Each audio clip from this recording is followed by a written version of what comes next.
Hi guys, it's Mike here from KS Bushcraft Down Under. Today I thought I'd wrap you out a video on getting started for a day trip in the woods. Now, every year where I live in Australia, people get lost. They go out for the day, something goes wrong, either they get lost, someone gets injured, all of the above. So suddenly that day trip becomes an overnighter. And it can be a relatively painless experience, or it can go really badly. So this time of year our daytime temperatures can be high 20 degrees Celsius, and at night it can drop down to nearly freezing. So not a pleasant night out. So for a lot of us, and I've been guilty of it as well, I grab a little day pack, my lunchbox, my thermos and something to drink out of, and fishing gear, and I'm off. Now, on top of that, I usually have something on my body, such as this lanyard. There's a compass, there's a whistle, there's a light, there's a fire steel and a blade, and a bit of cordage. That and a thermal blanket, I can survive the night relatively comfortably. Okay, so what I'm going to do in this video, it's going to be tilted towards the beginner, people on a budget. Now, the first time in a decade, interest rates are rising in Australia, so people don't have as much disposable income as they used to. The wages are stagnant. So lots of people are on a budget. So you don't need to spend a fortune to get started. So there's plenty of good gear at the markets. You don't have to have great gear. Okay? You can work your way up to it bit by bit. So when selecting a day sack, bigger is better, because unless you're spending big bucks, the type of gear you'll be carrying won't be as small, it won't be as compact, it won't be as lightweight as the really expensive stuff. So a bigger bag in the 30 litre range will be far better for you. It'll carry better. I know lots of guys that carry 55 litre rucksack as a day sack because it carries much better. So this little Macpac of mine was a technical mountaineering type day pack. You don't need ice axe crampons, you don't need all the bells and whistles, but in essence it only has one zip, and that's on the pocket on the lid, so very little to break. It does have a harness, it has a waist belt, and this one is the right size for my body length. Compared to say the Camelback here, which if the zips fail, it's basically failed. So go for a simple sack, the drawstring enclosure, and really that's all you need out of a day sack. You can waterproof them with a heavy duty trash bag, but we'll get on to that in the contents. So guys, if you want to know how to do it on the budget, that's what's coming up. Okay guys, well, I'm starting on the contents. I thought I'd start off with water. Well, you can last 3 minutes without air. Hypothermia can kill you in 3 hours, and if you're clever you can last 3 days without water, although you won't be making any smart decisions. Now, lots of ultralight hikers use pop bottles, and these things are incredibly light, they're strong. Now, for me, 2 litres is my minimum loadout. You may be different, you may be in a different thing. Now, the beauty of these, water's a kilo a litre, doesn't matter how well you package it up, is these are probably the lightest option. Second would be the platypuses. I like these because I can take multiple of these tucked away in the back of my pack, and if I need a big water carry day, I've got it. They don't take up any space. Okay. Now, the shortfall of the plastic bottles is unless you have chemical treatment, water tabs, you got no way of treating it.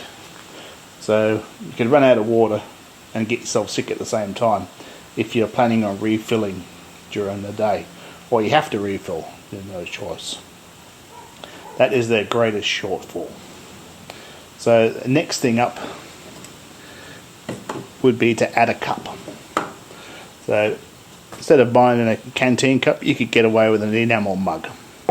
So by carrying that, you've got a way of boiling water, but you'll have to let it cool off. If you put boiling water into these, they shrink, by the way. So next up on the spendy meter is a single wall metal container. This is a Clean Canteen one. There's lots of them in the dollar store. Basically you have to take the lid off, get it in the fire, boil it, then get it out of the fire. So a single wall metal container that you can boil water in. These used to be really easy to come by and cheap, which was a great option. The old GI canteen, metal cup on the bottom. This one's got the stove. They're getting really hard to get to find. And if you really want to spend a lot, this is my titanium one by Heavy Cover. So there I've got a stove, the cup, and a big spork. But not really for beginners. Now the other option is, any metal container will do. So if you've got a metal lunchbox, you've already got a container that you could boil in. Now this one's got plastic clips, so if you put this on the fire, it's going to be a one-way trip. But there again, it's all about priorities. So there's my thoughts. Whereas I do love my thermos, its downfall is I can't boil water because it's double walled. Okay? And that basically rounds up the water. You need somewhere treating water, and if you can boil water, then it'll open so many more options for you. Okay guys, so you're on your day hike, so you've got your lunchbox, maybe you got your thermos, but you do have the ability to boil water. And then you should get yourself a brew kit. So in here I've got a litre of spring vegetable soups, cheap as chips. There's a cup of soup behind there. I've got coffee bags, some tea bags, and a tube of condensed milk. Now there's a lot of calories in this condensed milk. So all of a sudden, if you're overnighting it, it's a lot more civilized. There's nothing worse than me without coffee or tea. So consider putting yourself up a simple brew kit, and the cost is negligible. It really is. Okay guys, considering that clothing is really your shelter on a day hike. So the barrier between you and the elements is really important. So 3 hours, hypothermia can kill you. So, some shell gear, I'll call it. So back in the dark days before Gore-Tex, we used to call these Japara, sort of a waxed fabric. Now, this one was actually made in Australia, which was nice. It is long enough to go down to your knee. Now, I've done a lot of hiking, and hiking in wet weather pants, awful. I'd rather have wet below the knee than wear the pants, yeah?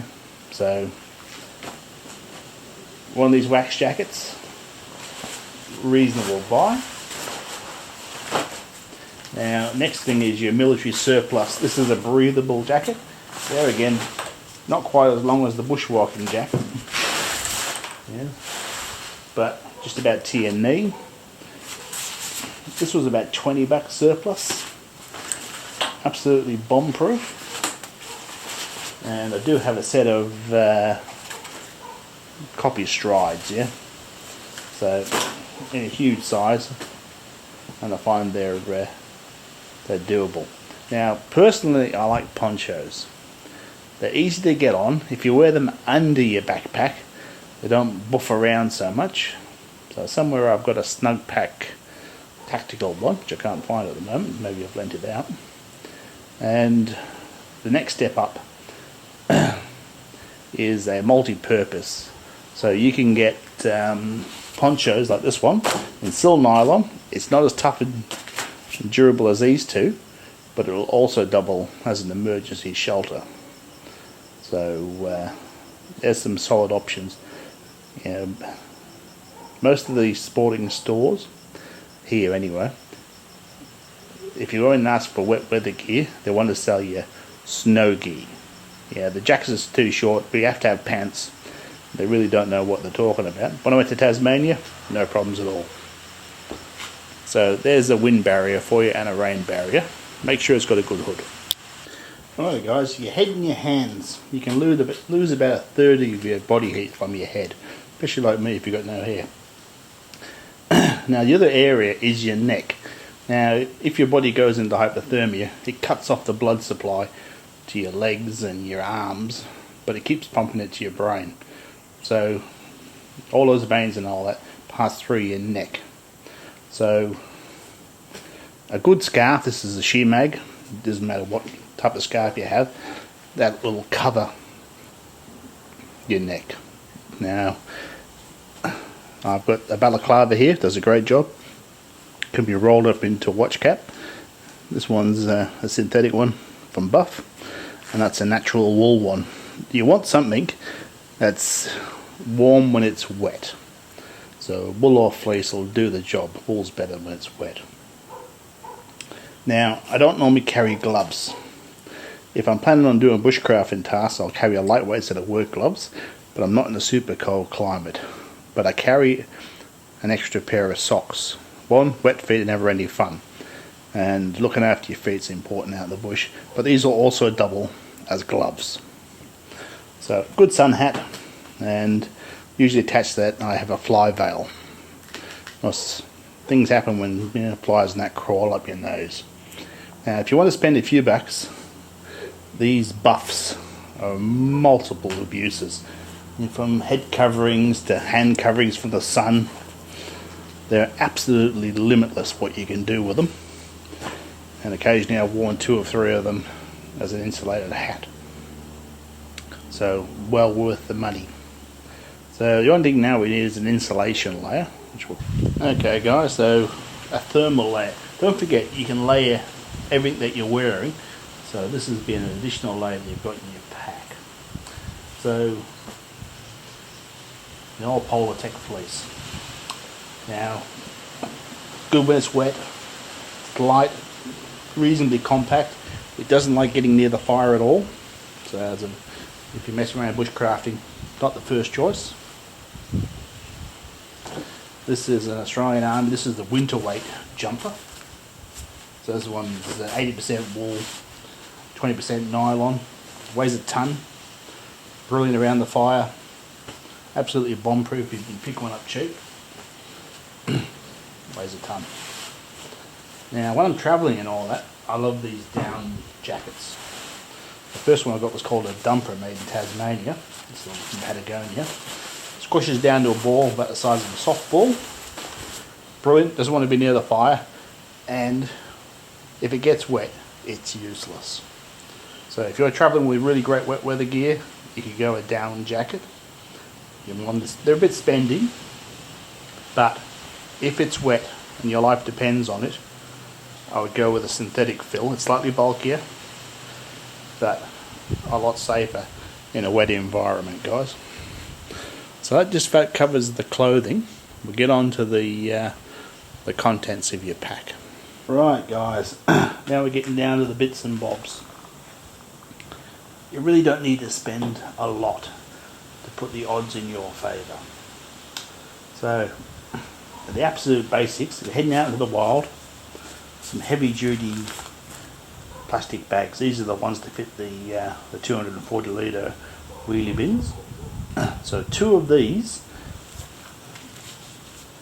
doesn't cost you much, and you can sleep in one, make a shelter out of the other, and you'll survive the night. So a couple of plastic bags, doesn't cost much at all. So cordage. Cordage is really difficult to make in the field. So this is my regular cordage bundle. So some heavier cord in case I need to get down a cliff, some paracord, and but you don't need to buy any of that. If you want to knock up a shelter, jute string, which doubles as a tinder, or even some raffia type stuff I use in the garden, take cordage. Doesn't have to be the world's best, but take some. So $1 signal mirror, brilliant piece of kit. It's got cordage on it as well, and a whistle. So a whistle is a really useful piece of kit. You might be able to shout and yell as much as you like, but a whistle is better. So, triangle bandage. Well worth taking, but if you've got cordage and some heavy duty safety pins, you can make a sling, but it doesn't cost much. Incredibly adaptable, and it's a source of cotton, should that become down to it. Bag of tissues. You may need it on a day hike, but if you're getting stuck overnight, you may need it for number 2s. So, pack of paper tissues. It's also tinder. You need to get a fire started. Plain old-fashioned strike anywhere matches. Difficult to get in Australia, by the way. You can make them shower-proof by dipping them in candle wax. Good, simple, doesn't require any technical training. A reliable compass. Sometimes the button compasses are difficult to use. This is basically my bushcrafting compass anyway, so just get a simple compass. Plenty of safety pins. As you can see, it affects the needle. Really handy to have, don't cost much. A needle and really strong thread, and with an eye on it big enough that if you strip the paracord apart, you can reload the needle. Duct tape's great, insulation tape will do. One of these little pocket survival blankets, really about $1 I think, less than $1 on Amazon. Worth its weight, but the bin bags do a pretty reasonable job. Emergency poncho. Yeah, if you're already carrying a proper wet weather jacket, you can make a shelter with it. There again, you've got your cordage. Give you a damp proof barrier to the ground. Doesn't take up much room. Pocket knife. Now this one has a wood saw on it, so if you do have to bang up a shelter. Now remember, if your day hike's gone wrong, it'll be at the end of the day, you'll be tired, it'll be getting dark, you won't be making the world's best shelter. So with plastic sheeting, you can make a reasonable shelter reasonably quickly. Knob of a pencil, so you can take notes, and some paper would be handy. Now this is my standby Bic lighter. Nothing says outdoor preparedness as a Bic lighter. So I put a cable tie around this to prevent this being pressed down, and I have it clipped and it lives inside of one of my packs. But a regular Bic lighter. So the ability to make fire. So a really simple first aid kit. So basically plasters, lightweight bandages, somebody with some burn cream. Pretty good value, doesn't cost much. This is mine. Similar idea, it's got some safety pins already tucked in there. Some more cordage, we can't have enough of that. Fix some old tape. More bandages. If I'm leading a group, which I do occasionally, I'll take a more advanced leader's sort of first aid kit. So for a personal kit, something that size is heaps. So a leader will have a kit like this. So there again, more emergency blankets, things for removing ticks, hemostats, tools, tape, lots of sutures, wound cleaning stuff, snake bite, all of the above. But as you're a starter, that's not really a concern. So